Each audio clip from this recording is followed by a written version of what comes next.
네, 잘 쉬셨습니까? 네, 이제 마지막으로 이제 소공동체 기병 개년 다음에 소공동체가 작은 교회 공동체가 되기 위한 예수님과 함께하는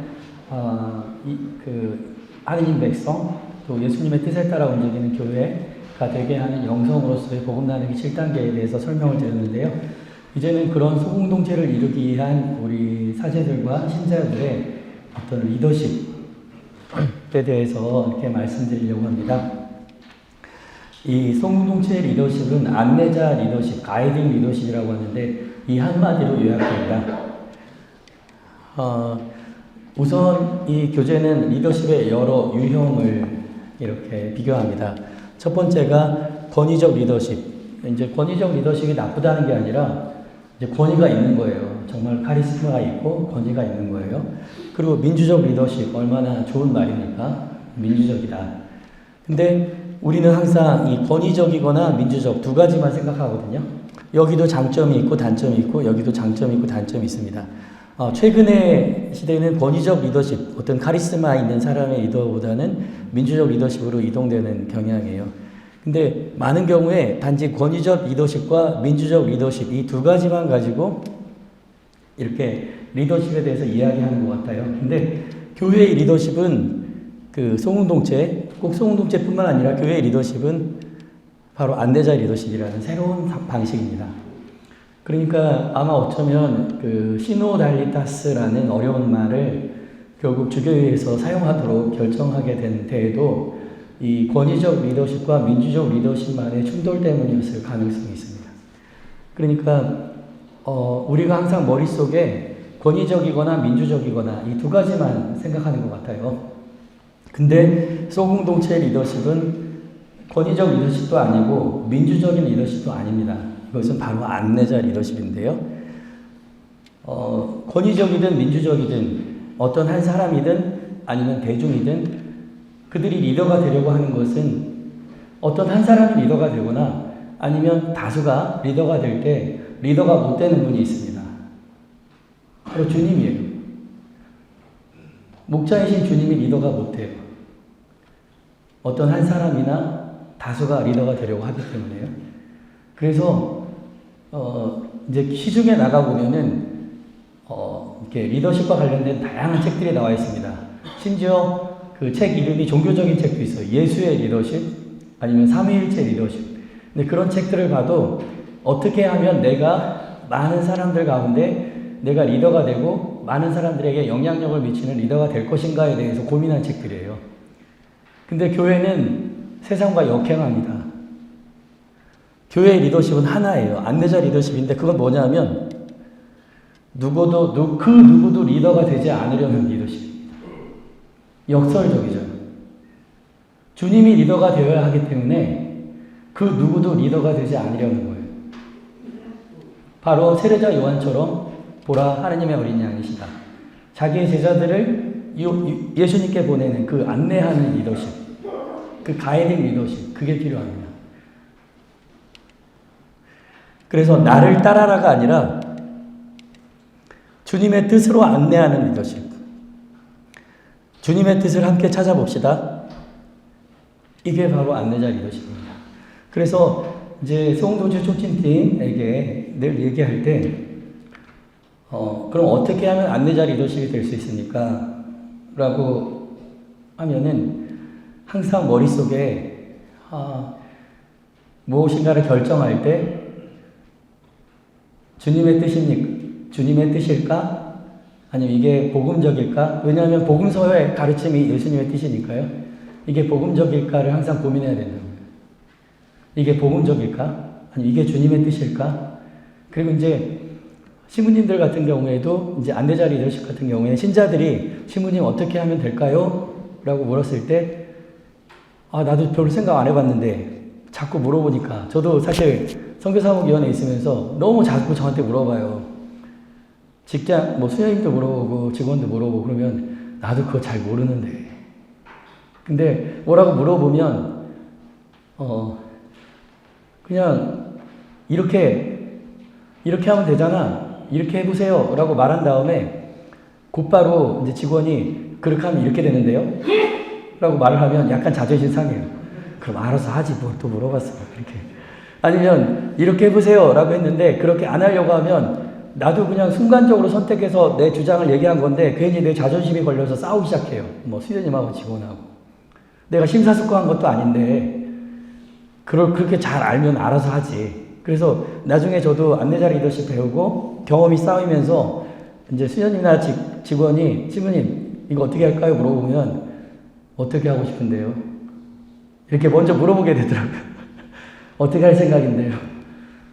그럼 생각을 안 해봤다. 그러면은 저 생각을 나누고 이야기를 하기 시작합니다. 그러면서 주님의 뜻이 무엇인지 이게 우리 선교사역위원회에서 이렇게 하는 게 복음적인지 고민하게 됐어요. 근데 저도 무지불식간에 어느 순간 사제라는 이유 때문에 무엇인가를 순식간에 그냥 저의 작은 지식이나 판단으로 막 결정하게 되더라고요.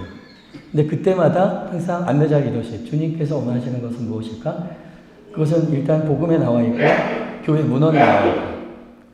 그래서 예전에 제가 저도 이제 소임을 받은 다음에 어떻게 해야 될까 저 나름대로 고민을 많이 했는데 일단 가장 기본적인 주님의 뜻의 가르침은 복음서에 나와 있고 그 다음 제2차 바티칸 공의회 사목헌장에 나와 있고 교회 헌장에 나와 있고 또 그 이후에 복음의 기쁨이나 아니면 찬미받으소 같은 교회 문헌에 나와 있더라고요. 이제 그것에 따라서 해나가는 것이죠. 그래서 안내자 리더십은 이 두 가지 그림으로 좀 나홀로 리더십 이게 앞에서 한 사람이 말을 하고 이제 세 사람이 노를 젓는데 한 사람만 열심히 젓고 있습니다. 한 사람만 노를 젓고 다른 이들은 쉬면서 지켜보죠. 다음에 누가 노를 저을지 정해져 있지 않아요? 우리 구역이나 반을 생각하면서 한번 봐주세요. 결과에 대해서는 서로 다른 사람 탓을 합니다. 네가 너 때문에 졌다. 누구 때문에 졌다. 이렇게요. 방향을 알려주는 사람도 여기 한 사람입니다. 근데 안내자 공동체 리더십은 세 사람이 똑같이 노를 졌습니다. 모두 같이 노를 졌습니다. 끝까지 함께 힘을 합쳐서 노를 졌습니다. 결과에 대해서 모두 함께 기뻐하고 함께 책임을 집니다. 방향을 알려주는 이는 바로 복음서, 복음 나누기입니다. 만약에 이 두 팀이 300m를 이제 경기를 한다고 할 때 이 팀은 100m, 100m, 100m씩 나눠서 적기로 했어요. 한 사람이 100m를 열심히 저을 때 두 사람은 쉽니다. 이 팀은 300m를 똑같이 함께 노를 저어 가기로 했어요. 신자들한테 물어보면 다 이 아래쪽이 이길 거라고 말합니다. 더군다나 위쪽은 이 사람이 열심히 100m를 노를 저은 다음에 누가 다음에 노를 저을지가 결정되어 있지도 않아요. 100m 다 노를 저은 다음에 누가 할 거? 그럼 나 안 한다, 안 한다. 다 이러고 있거든요. 이게 바로 어쩌면 지금 우리 반의 모습입니다. 그래서 이 안내자 리더십은 이제 그 공동 리더십 이제 다 열어버린 이제 이걸 다 이렇게 열면서 한번 얘기를 해보면요. 아까 그 공동 리더십 그림이 있었잖아요. 그래서 소공동체 리더십은 구역장이나 반장이 있을 때 반장이라고 합시다. 반장이 있을 때 반장이 모든 일을 하지 않습니다. 반장은 부활 판공 아니 이번에 이제 우리가 어느 한 반에서 소공동체의 반이라면 부활에 이번에 부활 판공 성사표를 돌려야 되는데 우리가 성사표를 돌려야 하는 과정이 30 과정입니다. 그러면 베드로 형제님, 아니스 자매님, 베로니카 자매님 10가구씩 맡아주실 수 있겠죠. 그 지역 주변에. 그 다음에 다른 형제님은 이번에 전례 봉사를 해주십시오. 다른 분은 청소. 그리고 다른 분은 이제 몸이 불편하시니까 우리를 위해서 일주일에 묵주기도 5단씩 바쳐주세요. 다 나누는 겁니다. 모든 것을. 근데 만약에 사람이 많고 그 판공성사 인지가 부족하다. 그럼 5가구씩 나누는 겁니다. 거기에 모여있는 사람 중에 그 누구도 아무 일도 하지 않고 있는 사람은 없는 거예요. 그러면 어느 사람이 말해요. 관장님은 아무것도 하지 않네요. 저는 이거 나누는 게 제 일입니다. 나누는 일을 했잖아요. 일을. 그래서 소공동체 교회는 어느 한 신자가 있을 때 당신은 교회에서 뭐를 합니까? 저는 2구역 7반 반원인데요. 반 모임 할 때 제가 컵을 컵에 물을 따르는 걸 준비합니다. 그게 제 소임이에요. 그러면 당신은 성당에서 뭐 합니까? 저는 7구역 4반 소속인데요. 부활하고 성탄 판곡 때 제가 8집 성사표를 돌리는 역할을 제가 맡고 있습니다. 이렇게. 내가 성당에 가면 내가 아주 작은 건데 하나 역할을 맡고 있어요. 아무것도 안 하는 신자가 없어요. 저는 구역장입니다, 반장님이라도 있어요. 하지만 어떤 분은 저는요, 제가 맡은 역할은 밤모임 때 복음 나누기 끝난 다음에 간단한 간식을 준비하는 걸, 그게 제 소유입니다. 오랫동안은요. 이렇게. 그래서 성당에 앉아있는 모든 신자가 내가 꼭 가서 해야만 성당이 돌아가요. 뭔가를 해야 돼요. 아주 작은 걸. 힘들지 않은데. 그게 이제 공동 리더십입니다. 그렇게 공동 리더십이 자리를 잡히면 지금은 한 사람이 너무 많은 걸 하고 나머지는 아무것도 안 하고 있거든요. 그러니까 다음에 반장님을 세우기가 어려워요. 근데 봉사자를 세우는 방식은 이제 지명하는 방식. 근데 지명하면 빠르고 쉽게 설정할 수 있지만 지명한 사람이 부담을 느낄 수도 있고 이제 어쩌면 지명해준 사람에게 잘 보이기 위해서 노력할 수가 있습니다. 또 지원하는 방식이 있습니다. 제가 할게요. 근데 아마 신부님들 경험 있으실 거예요. 제가 할게요 라고 한 사람 좋다고 시켰다가 그만두게도 못하고 굉장히 힘든 경험이 있을 수 있어요. 왜냐하면 제가 할게요 라고 하는 사람이 자격이 없을 수도 있고요. 또 개인적인 어떤 욕심 때문에 안내자 리더십이 아니라 정말로 개인적인 욕심 때문에 지원하는 경우들도 있거든요. 그리고 이제 선출을 하게 되면 요즘 많은 경우에 이제 투표나 선출을 하게 되는데 선출 결과에 승복하고 좋으면 좋지만 때로는 그 선출 사이에서 떨어진 사람들은 아니면 그 사람을 지지했던 사람들은 이번에 선출된 사람이나 그 지지했던 사람들의 일에 협조하지 않을 수 있고요. 또 이게 미묘하게 이게 갈등 관계가 되면 공동체에 분란이 생길 수도 있습니다. 근데 소공동체에서 봉사자, 반장이나 구역장을 세우는 방식은 나타나는 리더십입니다. 근데 이 나타나는 리더십은 이 팀 리더십, 아까 말한 공동체 리더십처럼 모든 일을 나누어서 맡을 때 여기서 표현하는 건 뭐냐면 다음에 봉사자를 할 만한 사람들이 드러난다는 거예요. 그러니까 한 사람이 죽으라고 막 한 사람만 계속 하다 보면 다른 사람들의 역량이 드러나지 않은데 모든 사람한테 다 나눠서 일을 시키다 보면 그것을 할 만한 사람들이 몇 사람 나타난다는 거예요. 사실은 제가 그 교구청에 있을 때 이제 저희 교구청 선배님 우리 그 김석조 베드로 신부님 계신데 신부님한테 배웠던 굉장히 중요한 포인트 하나가 절대로 신부님은 한 사람이나 몇 사람에게 모든 것들을 그 사람이 아무리 그걸 잘한다고 하더라도 맡기지 않으시더라고요. 항상 모든 것을 공평하게 나눠서 지키시려고 하셨어요. 그리고 그거 힘들더라도 그리고 일이 잘 안 될 수 있다라고 생각하더라도 교구청에 계실 때 항상 그렇게 하시는 모습을 봤거든요. 그래서 저도 사실 거기서 많은 걸 배웠어요. 그러니까 당장 필요하고 당장 일 잘하는 사람 갖고 일을 하는 게 아니라 일을 나누는 거예요. 그리고 성장시키는 거죠. 다른 사람들도 할 수 있게끔. 그래서 그렇게 하다 보면 다음에 할 만한 사람들이 나타나요. 그러면 두 사람이나 세 사람이 누가 해도 되는 거예요. 그러니까 유다 이스가리옷을 이렇게 대체할 때 처음부터 우리와 함께 있었던 사람 중에 평판이 좋은 사람, 거기 후보로 올라왔던 사람 누구나 유다 이스카리옷의 자리를 대체할 수 있어요. 사도들이 맨 처음에 선택했던 방법이거든요. 근데 그 두 사람을 세워놓고 기도한 다음에 제비를 뽑았어요. 그리고 제비에 뽑힌 사람이 합니다. 그래서 여기도 이제 반장이 있어요. 서로 나눠서 성사표도 나눠서 했고 청사도 나눠서 했고 전례봉사나 이런 것도 전례봉사 하는 사람은 다른 것도 잘할 수 있지만 다른 거 안 하고 성사표 나눠주는 사람이 다른 것도 잘할 수 있지만 더 못하더라도 다른 사람이 다른 걸 하고 서로 나눠서 하다 보면은 다음에 반장할 만한 사람들이 두 사람, 세 사람 이렇게 나타난다는 거예요. 그거를 이렇게 표현합니다. 성령께서 보여주신다. 다음에 할 사람을. 그러면 그 두 사람, 세 사람을 놓고 기도한 다음에 제비를 뽑습니다. 그래서 제비를 뽑고 나면 이제 그 뽑힌 사람도 주님이 나를 뽑았다 생각하고 제비에서 뽑히지 않은 사람도 불만이 없어요.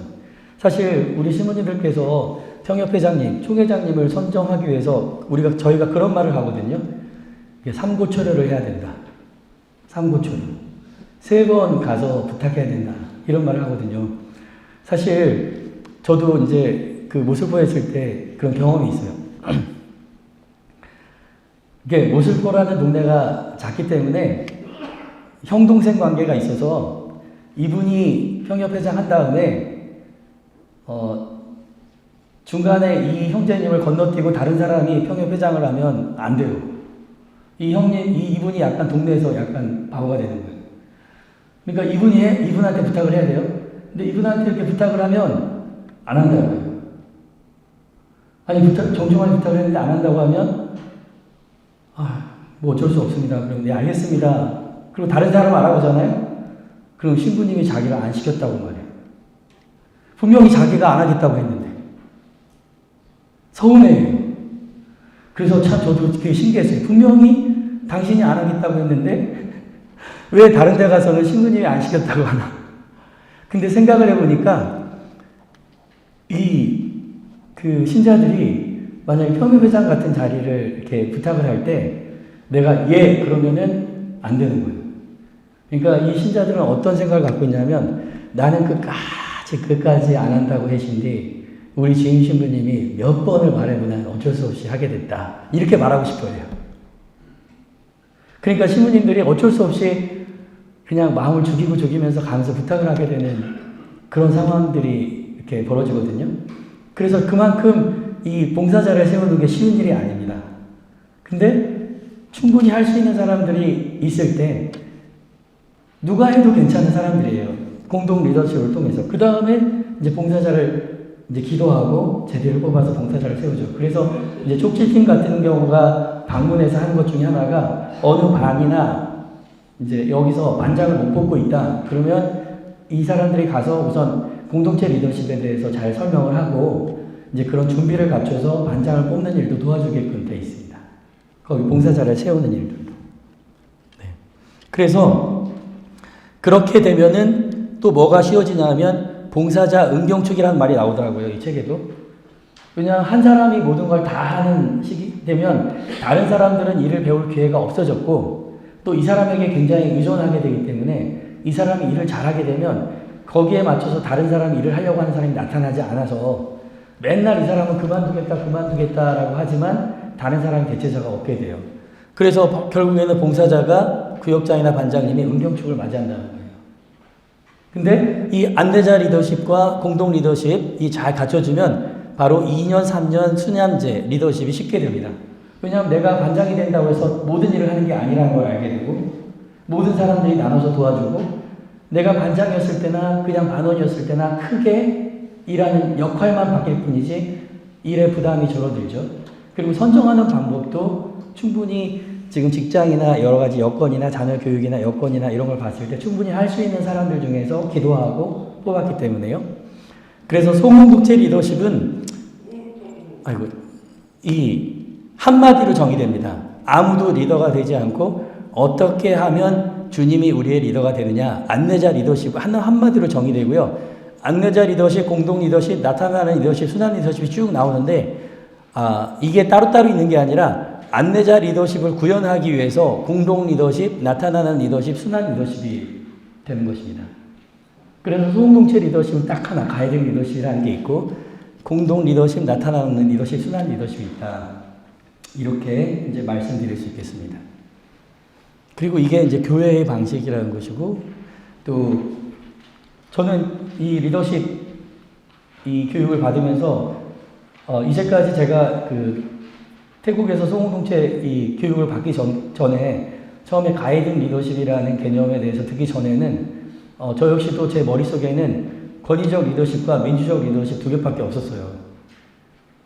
그 제3의 아무도 리더가 되지 그리고 막 리더십 책들도 막 보기도 했거든요. 근데 교육을 받고 나서 이거야말로 교회 리더십이다.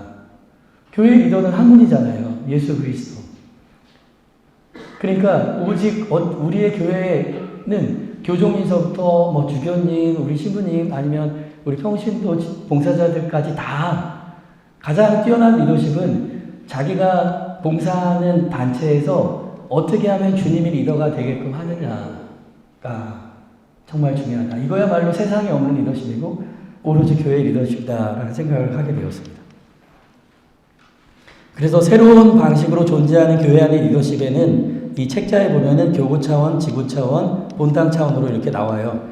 그래서 이제 교구장 주교님께서 해주셨으면 하는 거 17가지. 그리고 교구 소공동체 담당 신부, 저겠죠? 제일 많더라고요. 25가지. 그리고 교구 소공동체 협의회 회장단, 교구 소공동체 이제 보그마팀, 여기 촉진팀인데요. 이렇게, 그 다음에 교구 소공동체 미디어 팀이라고 또 있더라고요. 근데 제주교구에는 아직 미디어 팀을 만들었다가 이제 이 보그마팀, 촉진팀에 흡수됐습니다. 그리고 지구 차원의 이런 내용들이 나와 있어요. 이렇게 무슨 일을 해야 되는지. 본당 수녀님, 본당 소공동체 협의회 이렇게요. 그래서 제가 이 바인더 신부님들께 또 수녀님들께 다 한 부씩 나눠드렸거든요. 본당으로 다 보내드렸어요, 이거. 그래가지고, 이거 좀 됐어요. 한 1년 반, 2년 됐을 거예요. 이게 본당으로 다 갔거든요.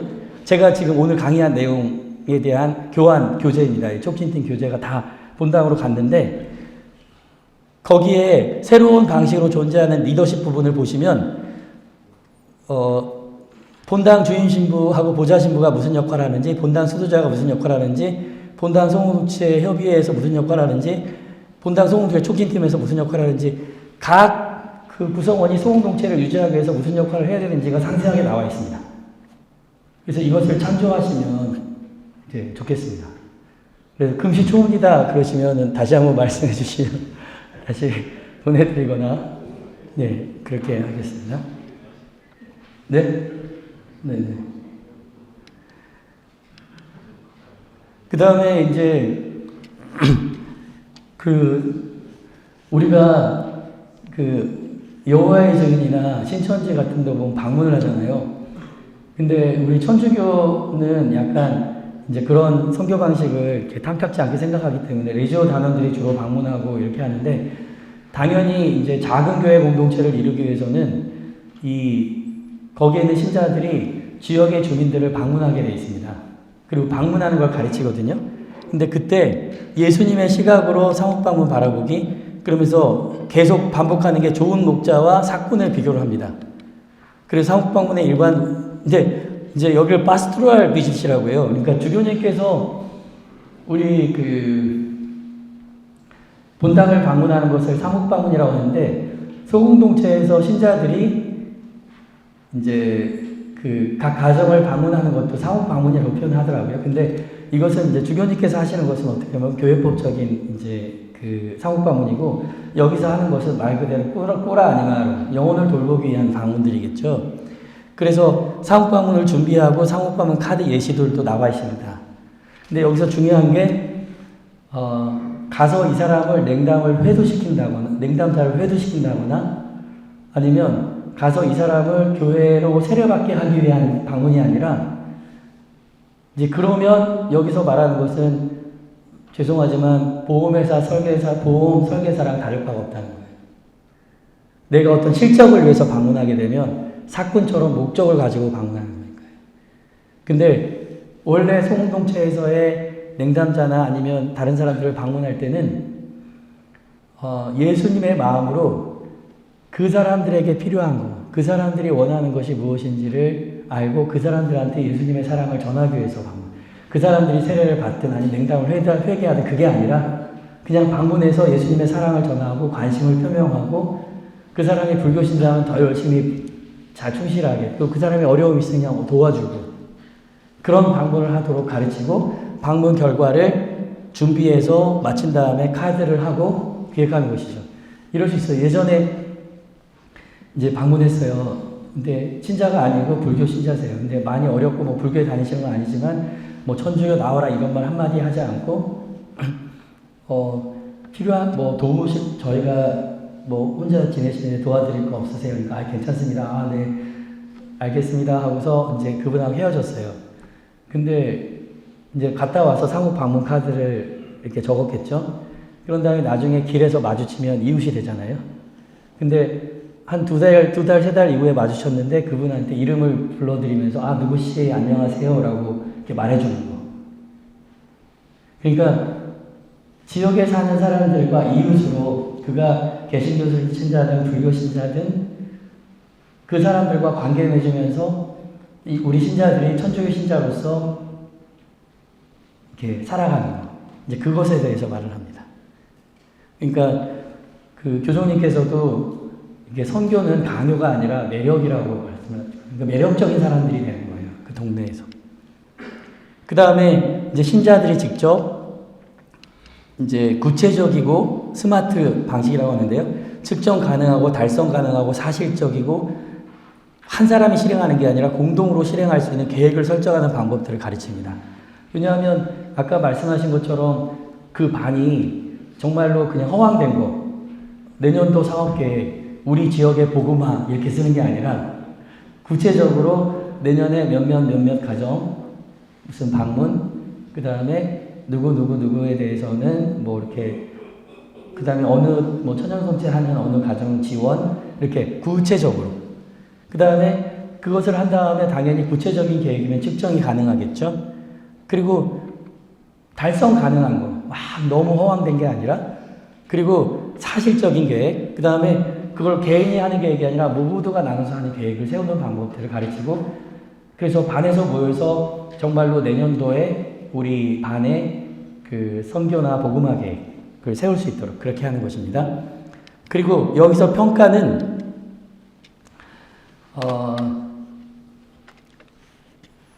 이제 안내자 리더십에서 연결되는 건데요. 이게 만약에 개인 리더십이나 민주적 리더십이라면은 잘잘못을 따질 수 있겠어요. 근데 안내자 리더십으로 목자와 양떼가 함께 가서 한 일에 대해서 잘했다 못했다 말하기가 어려운 거예요. 주님과 함께 있으면. 그래서 평가는 항상 우리가 주님에게 받은 은총에 대해서, 또 성모님께서 우리를 어떻게 도와주셨는지, 주님께 우리가 받은 은총에 대해서 평가를 합니다. 이걸 잘했다, 이걸 못했다 이게 아니라 우리가 이 일을 하면서 주님께 어떤 은총을 받았다, 어떤 도움을 받았다, 그런 것들을 적어요. 그런 다음에 또 한 가지, 우리가 어떻게 더 주님의 뜻에 찾고 더 신명하면서 봉사할 것인가를 기록합니다. 이건 잘했고 이건 실패했고, 그것은 인간적인 리더십이거든요. 우리가 이제까지 주님을 따라서 여기까지 잘 왔다, 우리가 주님을 더 잘 따르기 위해서 뭐를 해야 될까, 주님이 우리에게 어떤 힘과 은총을 주셨나, 이런 평가를 하게 됩니다. 그래서 그런 평가 방법도 가르치게 됩니다. 그리고 이것은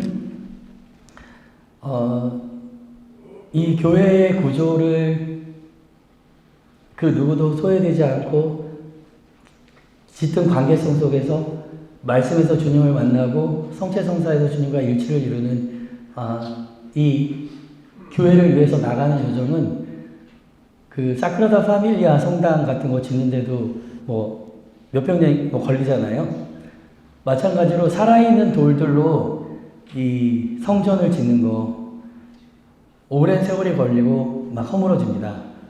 그래서 이럴 수 있어요. 산티아고 순례길 뭐 30일, 저는 안 가봤지만 뭐 30일, 40일 걸어야 된다고 하거든요. 근데 이 산티아고 순례길이 하루가 1년이라고 하면 어떨까요? 근데 이 산티아고 순례길을 걸으려고 하면서 가벼운 러닝화에 막 옷을 입고 이렇게 출발 대기를 하고 있는 거예요. 그리고서는 빵 하니까 막 달리다가 한 500m 가서 아이고 이거 못할 텐데 이렇게 언제 가냐고 이렇게 말할 수도 있어요. 이거는 가다 쉬다 하면서 천천히 우리가 긴 호흡으로 가야 할 긴 여정입니다. 급하게 서둘거나 할 그런 여정이 아니라요. 그래서 저희 신자들 촉진팀한테 이렇게 얘기합니다. 겨울 화원을 돌보는 사람들 이야기를 하거든요. 그러니까 어쩌면 우리는 겨울만 살아요. 기존의 틀이 얼어있고 단단하죠. 그리고 그것이 했던 좋은 역할들이 있었어요. 하지만 그것을 교회가 새롭게 바꾸려고 할 때 많은 시간이 필요하죠. 근데 겨울에 그 언 땅을 조금씩 쪄서 놓고 준비를 하다가 그 겨울 화원을 돌보는 사람은 겨울에 죽는 거예요. 하지만 겨울에 그 일을 해놨기 때문에 다음 세대가 봄에 씨앗도 뿌리고 농사도 짓고 그 다음 세대가 그 열매를 맺게 되는 것이죠. 어떻게 교회의 시간이 굉장히 긴데 우리 한 사람의 그 한 사목자의 일생에서 씨도 뿌리고 자라고 열매 맺고 수확까지 할 수 없어요. 이 소공동체라는 교회의 어떤 이 모습은 어쩌면 지금은 우리는 겨울 하원을 돌고 오는 사람들이고 우리는 그 좋은 열매를 보지 못할지도 모른다. 하지만 우리가 하는 작업들을 토대로 그걸 발판으로 이제 다른 사람들이 하게 될 것이다. 그리고 그 결과보다는 과정을 즐기는 거죠. 우리가 산티아고 순례길을 간다 하더라도 어떤 사람이 그럴 거예요. 결과를 중시해가지고 산티아고 순례길을 출발한 사람을 갖다가 헬기에 딱 태워가지고 그 야고보 성당 앞에 딱 내려놓아 주면은 고맙다고 할까요? 고맙다고 하지 않을 거예요. 나는 이 과정을 즐기고 싶은데 왜 갑자기 결과에다 갖다 놨느냐고 말할 거예요. 사실 그 순례길이라는 것은 목표에 도달하는 게 아니라 그 과정이 생기는 거잖아요. 그래서 저희도 건축을 하거나 건설을 할 때 작은 교회들, 신자들을 그 살아있는 돌들로 만들어진 교회를 건설할 때, 그러니까 684개의 그 뭐랄까요, 건설 현장이 있는 것이죠. 그리고 아마 신부님들마다 담당하고 있는 게 뭐 많게는 100여 개, 아니면 수십 개, 아니면 7, 8개의 그 작은 공동체들이 맡겨져 있을 것입니다. 그래서 시련과 도전 앞에 새롭게 평가하고 다시 시작하지만 포기하지 않는 길을 가야 하지 않을까 생각합니다. 그리고 이것을 하기 위해서 정말 평신도들에게 필요한 게 배우기만 하는 평신도가 아니라 이게 뭐예요? 이제까지 교실에서 평신도들은 이렇게 배우기만 했어요. 근데 배우기만 하고 가르칠 기회가 없습니다. 그래서 가르치는 사람은 계속 성령의 영향을 받아서 충만하지만 배우기는 하는 사람들은 그 이해도가 다 천차만별이에요. 그리고 과정만 이수하고 싶은 열망, 그러니까 과정은 이수하고 싶은데 그것에 대해서 깊이 알고 싶은 열망은 또 적더라고요. 그리고 시간이 지나면 알고 있는 고차도 있고 맙니다. 근데 배운 대로 살려는 또 책임감도 적습니다. 근데 가르치면서 배우는 평신도는 이렇게 한 사람이 작은 그룹이지만 세 사람에게 뭔가를 전합니다. 그러면 이 세 사람은 그냥 이때 이제 성령께서 가르치는 사람에게 영감을 주시죠. 그리고 이 세 사람은 거기서 멈추는 게 아니라 각자 다른 사람에게 그것을 전달합니다. 근데 그것을 전달할 때 바로 성령께서 그 전달하는 사람들에게 영감을 주시는 것이죠. 그리고 이 사람도 다른 사람들에게 전달하면서 말하자면 가르칠 때 진심으로 배우게 돼요. 그래서 소공동체 이 촉진팀의 개념에서 내가 교육을 이수한 것은 기초교육입니다. 근데 제가 다른 사람들한테 교수를 전수한 것은 성령께서 그 사람을 가르치는 심화교육이 됩니다. 그래서 누구나 그 배운 후에 가르치면서 깊이 이해하게 되고 가르쳐야 하기 때문에, 그러니까 내가 배운 다음에 전해야 하기 때문에 배우는 마음 자세가 다릅니다. 그리고 시간이 지날수록 가르치는 기회도 늘고 더 깊게 이해하게 됩니다. 그리고 자신이 가르친 대로 살아야 한다는 책임감을 갖습니다. 왜냐하면 내가 다른 사람들한테 뭔가를 전했기 때문에 나도 그렇게 해야 된다는 책임감을 갖거든요.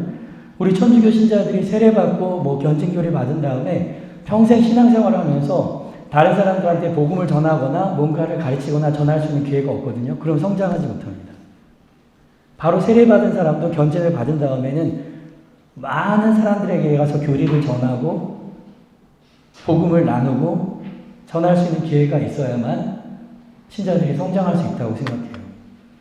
그리고 사실 왜 신천지에는 그렇게 신자들이 많은가, 젊은 사람들이 많은가, 아니면 그런 이야기들을 이렇게 하는데 사실 그들은 뭔가를 이렇게 전수받은 다음에 그냥 개인 신앙에만 머무는 게 아니라 항상 나도 다른 사람들한테 가서 전하고 가르치거든요.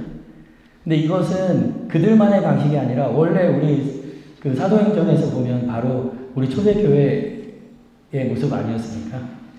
내가 가르침을 받고 복음을 전한 다음에 가만히 그 다음 서부터 나는 평생 그 예수님을 믿으면서 신앙생활을 한 게 아니라 항상 내 주위에 다른 사람들한테 전하고 가르치면서 성장했잖아요. 왜 우리가 처음에 하던 그 일을 이제는 하지 않고 있는가? 그것을 할 수 있어야 한다는 것입니다. 그래서 소공동체의 필요성에 대해서 간단하게 설명드리면 교구 시노드의 결과들을 보면은 개인 신앙생활, 새신자에 대한 관심이 부족하다고 합니다. 시노드에서 이런 얘기들이 많이 나왔거든요. 근데 그게 바로 소외된 이들이 없는 소공동체의 교회, 작은 교회 공동체가 극복할 수 있고요. 또 마음의 평화를 위한 신앙, 이제 선지교 신자들이 왜 신앙합니까? 마음의 평화를 얻기 위해서라고 말합니다. 그리고 그것이 항상 우리 교회, 특히 천주교 신자들에게 문제가 되었잖아요. 그리고 신앙과 삶이 불일치한다. 늘상 우리 안에 주어진 문제입니다. 하지만 복음 나누기와 복음의 공동체 실현을 통해서 바로 마음의 평화를 얻기 위한 신앙이 아니라 복음의 가르침에 따라 살고 다른 사람한테 그것을 전하고 전파하는 교회가 되겠죠. 그리고 성직자 중심의 교회다라는 말도 빠지지 않고 신호대에서 나옵니다. 근데 직무사제직과 보편사제직의 협력. 그러니까 신자들은 머릿속에 권위적 리더십, 민주적 리더십 둘만 있듯이 성직자와 보편사제직을 얘기할 때 성직자가 주인이냐 우리가 주인이냐 이 두 가지 생각밖에 없어요. 지금 필요한 건 성직자도 신자도 다 주인이길 내려놓고 주님이 주인이 되게끔 하는 것이거든요. 그리고 여기서 보편사제직을 활성화시킨다는 것은 직무사제직에서 보편사제직으로 넘어간다는 게 아니라 직무사제직의 중심성은 그대로 유지합니다. 근데 직무사제직의 중심성을 그대로 유지하는 상태에서 보편사제직도 활성화시킨다는 거지 직무사제직의 역할을 보편사제직에 넘긴다는 개념이 아니거든요. 그리고 획일적인 입교 방식, 삶의 다양성과 괴리된 교회. 사람들의 삶은 굉장히 다양한데 입교 예비자 교리반이나 이런 게 한정적이다. 근데 이것도 소공동체에서 함께하는 여정 교리를 통해서 이제 말하자면 해법이 될 수 있겠죠. 그리고 교회 앞에 도전들 보면 성직, 수도, 성소자 급감에 대한 문제가 됩니다. 베네딕토 16세께서 파리 교구를 방문했을 때 파리 교구에서 기혼 사제 제도에 대해서 이렇게 건의를 했어요. 왜냐하면 성직자 수가 너무 감소하니까 가톨릭 교회는 모든 게 사제에게 집중되어 있는데 사제 수가 감소하니까 가톨릭 교회를 성장시키기 위해서 기혼 사제 제도에 대해서 생각해달라고 건의를 했거든요. 근데 중세 때 한번 어느 지역에서 그런 것 때문에 문제가 됐고 특히 프랑스 대혁명 때 프랑스 그 혁명 정부는 가톨릭의 어떤 문화와 전통을 말살시키기 위해서 기혼 사제들에게만 그 미사를 봉헌하게 하고 그 뜻을 따르지 성직자부의 이름을 올리지 않고 정부에 반대하는 성직자들은 죽이거나 미사를 못하게 했습니다. 기혼 사제 제도를 적용하려고. 어떻게 보면 프랑스 혁명 정부가 옛날 박정희 대통령 시대 때 불교에게 했던 것과 같은 역할을 한 거예요. 근데 그때 폐해가 있었거든요. 그러니까 그때 베네딕토 16세께서 뭐라고 말씀하셨냐면 기초공동체, 우리에게는 성직자 수가 줄어도 기초공동체, 소공동체가 있고 한국교회 모범이 있다라고 말했어요. 성직자 수가 그렇게 없는데도 200년 동안 성장한 교회, 한국교회. 왜냐하면 평신도들이 모여서 기도하고 가정교회를 이루고 선교하면 성경 공부를 하나도 하지 못하고 성경 전체를 읽어보지도 못하고 주일미사 복음만 가서 들은 사람들도 복음을 듣고 선포하면서 순교까지 하고 성인이 된 교회가 있어요. 꼭 성직자의 수에 그냥 양적인 확보가 가톨릭 교회의 신앙, 복음화를 담보해 주는 건 아니라는 겁니다. 이미 보편교회는 성직자 급감에 대한 보편교회 대안으로 소공동체를 이야기하고 있습니다. 그리고 복음의 기쁨에서도 당연히 그 얘기를 하고 있는 거고요. 그리고 비대면 상황의 교회가 어떻게 대비할 것인가. 생태계 문제가 계속되고 기후변화가 된다면 생태계의 기본적인 판도가 흔들릴 것이고 그 과정에서 새로운 바이러스들이 계속 나타날 수 있습니다. 그때 불특정 다수의 신앙 공동체, 교회 공동체와 특정 소수의 그 소공동체, 그리고 가정 공동체. 사실 가정 공동체에서 토요일날 복음 나누기를 하고 이제는 쉽게 기도할 수 있는 휴대폰을 통해서 성모일도 기도만 가정에서 계속 바치면서 지내도 천주교 신앙은 그 코로나 시대나 이런 거 이겨낼 수 있고 또 소공동체 안에서 저희가 전국 모임에서 이야기를 나눴을 때 많은 본당에서 코로나 시기에 그 본당 시부님께서 메시지나 아니면 이런 것을 통해서 신자들과 소통했는데 많은 그 교구의 소공동체는 소공동체 반장을 중심으로 소통했더라고요. 왜냐하면 본당 전체가 그렇게 소통하기는 어려워도 반에서 그렇게 반원들의 여부를 묻고 하게 되면은 훨씬 더 그것이 원활하다는 거죠. 그리고 교회의 본질인 시노드 교회를 어떻게 구현할 것인가? 복음 나누기 안에서의 공동식별, 그 다음에 실천. 어떻게 보면 이 풀뿌리인 기초공동체, 소공동체에서 복음 나누기를 통해서 분명하게 주님의 뜻을 식별하는 연습이 되고, 거기서 모아진 의견들을 본당 소공동체 협의회를 통해서 사무평에 올리고, 거기에서 모아진 의견들을 수렴해서 신부님들께서 지구회의 사제평에 올리게 되면 시노드인 교회를 실현하고, 그것이 습관화되면 시노달리타스가 되는 거겠죠.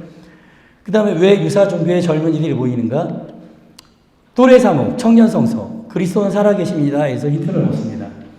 이 그리스도는 살아계십니다라는 청소년과 관련된 그 회칙의 맨 앞을 보면은 이 회칙의 수신자, 말하자면 이 편지의 수신자는 청소년입니다. 그러니까 청소년 사목 담당자에게 교종님께서 이 회칙을 보낸 게 아니라 청소년에게 보낸 거예요. 그리고 청소년이 청소년의 그 사목자가 되라는 겁니다. 왜냐하면 이 청소년 시기는 저도 청소년 시기를 겪어봐서 아는데 신부님이나 수녀님 앞에 앉아있는 것 자체가 좀 고통스럽더라고요. 그러니까 신부님이나 수녀님 앞에서 뭔가 이야기를 듣고 있는 상황 자체가 제가 좀 못된 아이라 그런지 몰라도 고통스러웠어요. 우리끼리 모여있을 때 행복했습니다. 청소년 시기는 친구 따라 강남 가는 시기예요. 그리고 어른 말은 할 때는 더럽게 안 듣는 시기입니다. 어른 말을 가장 더럽게 안 듣는 시기에 어른의 말을 계속 하려고 해서는 안 되고, 청소년이 청소년의 주님이 됐으면 하는 바람이에요. 제가 사실 동강성당에서 깨달은 경험인데요. 제가 동강성당의 첫 보좌로 갔습니다. 첫 보좌로 갔을 때 거기에는 열심한 성가대 지휘자가 있었고 청년 활동자들이 있었어요. 근데 가슴 아팠던 게 열심히 하던 사람들이 이제 보좌가 신부가 오니까 자기들의 자리를 다 내놨어요. 그리고 열심히 하는 사람들이 청년 회장을 맡는 게 아니라 입에 얼마 세례받지도 않은 사람을 회장을 시켜놨더라고요. 그러니까 말 그대로 보좌가 없던 곳에서는 청년들이 주인이 됐는데, 막상 제가 동강성당의 보좌가 돼서 가자 청년들은 이제 저 사람이 다 할 거니까 우리는 자리를 내놓는 거예요. 그래서 그걸 좀 깨닫고 제가 되도록이면 그냥 관여 안 하려고 하는 그런 마음이 있었거든요. 그래서 이 청년들뿐만 아니라 우리 신자들도 그들 안에서는 그들이 주인공이 될 수 있고 또 그들 안에서 뭔가를 할 수 있는 그런 부분이 되어야 되지 않을까. 만약에 그 신천지의 모든 청년들이 뭐 무슨 장 하면서 자기들끼리만 모여서 막 으쌰으쌰 하는 게 아니라 맨날 이만희 아래서 이야기만 듣고 있다면 그렇게 안 모였을 것 같아요. 그 안에서 분명히 단계 보조성의 원리에서 자기들이 주인공이 됐거든요. 그래서 제가 그냥 우스갯소리로 신학생 때 이거 방송 이거 촬영되고 있어서 참 애매하네. 제가 신학생 때 이런 말을 했어요. 친구들, 이제 신학생들 모였을 때 제가 좀 부끄럽지만 여왕벌 이론이라는 걸 제시했습니다. 여왕벌 이론. 왜냐하면 제가 열심히 학생회 활동했던 이유가 제가 좋아하는 여자가 있었기 때문이었거든요. 제가 사실 예수님 앞에서 진정한 그 주님의 제자가 된 것은 대학생 때였던 것 같아요. 어느 순간에. 그 기도 가운데서. 근데 그 전까지는 초등학교 때는 부모님 때문에 다녔지만 중고등학교 때는 제가 좋아하는 여자 때문에 다녔거든요. 근데 그렇게 다니다 보니까 또 저를 좋아해서 다니는 여자애들도 있더라고요. 근데 걔들 때문에 다니는 남자애도 있는 거예요. 아니, 믿지 않으시겠지만. 그래서 제가 머릿속에 떠올렸던 게 뭐냐면 우리 신부님들이 아주 예쁜 여학생만 하나 갖다 놓으면 주변에 남자들이 모이고 그 남자들이 여자를 모인다, 이렇게 단순하게만 생각했었어요. 그냥 우스갯소리로. 근데 제가 그냥 정말로 청소년기에 체험한 것은 그때는 뭐랄까 이게 굉장히 좀 중요한 핵심적인 부분이기도 해요. 그러니까 그때는 저희가 문학제를 하기 위해서 아니면 청년 체육대회를 하기 위해서 주인 신부님이 그렇게 하지 못하게 하는데 싸워서 했어요. 신부님이 안 된다는 거예요. 근데 우리 이번에 문학제 못하면 큰일 납니다 하면서 애들 모아놓고, 더군다나 제가 고2 때 저희 학생회가 막 이제 문학제를 막 할까 말까 고민할 때 고3 선배가 저희 학생회실에 와가지고 했던 말이 기억나요. 대학은 1년 늦게 들어가도 문학재는 해라. 근데 사실은 그 시대에 성직자 수도자들이 많이 나왔어요. 왜냐하면 그때 우리가 뭔가 주인이었거든요. 그 시대에. 그래서 이번에 사실 스페이스 학교를 할 때도 이제 스페이스 기숙사 그게 주요 핵심이 아니라 고등학교 2학년, 1학년, 중학교 3학년, 2학년, 1학년, 초등학교 6학년까지 선후배 관계를 만들어주고 싶었어요. 선후배 관계. 그냥 학년별로 하면은 고2, 고3이 돼도 어린 아이들이더라고요. 근데 고2한테 고1을, 고등학생들이 중학교 애들을 건사하게 하니까 애들이 성장하는 거예요. 그리고 사실 이 스페이스 학교에 여학생들이 와 있고 여학생 수도자들을 위해서 이렇게 노력을 했는데 그게 얼마나 효과가 있을까. 그 현대식 특히 이제 여성 수도자들이 급감하고 있는데 근데 제가 이렇게 스페이스 학교를 하면서 여학생들을 받기를 잘했다고 느꼈어요. 왜냐하면 신부님이나 수녀님이 어떤 신학생한테 너 신학교 가야지 이렇게 말하는 것보다 여학생들 몇 명이 고등학교 2학년이나 고3 가르치면서 저 오빠 신학생 된대, 학사님 된대. 그 말을 언뜻 듣는 게 더 효과적입니다. 그게 굉장히 효과적이에요. 그러니까 이 아이들 사이에서는 왜냐하면 그리고 내가 앞에서 뭔가를 가족들 앞에서 내가 뭔가를 이제 뭐 신학교에 입학하고 이런 것에 대해서 이야기한 다음에는 자기도 모르는 책임감에 시달리게 됩니다. 그래서 사실 우리 젊은 아이들뿐만 아니라 우리 평신도들도 그 작은 교회 공동체 안에서 또래 사목을 할 수 있게끔 하는 자기들 안에서 복음의 사도가 되고 복음을 전파할 수 있도록 기회를 주고 뒤에서 신부님들께서 방문하시면서 격려해 주시고 하는 거 그게 바로 보편사제적으로 활성화시킬 수 있는 방법이 아닌가 하는 그런 생각을 하게 됩니다.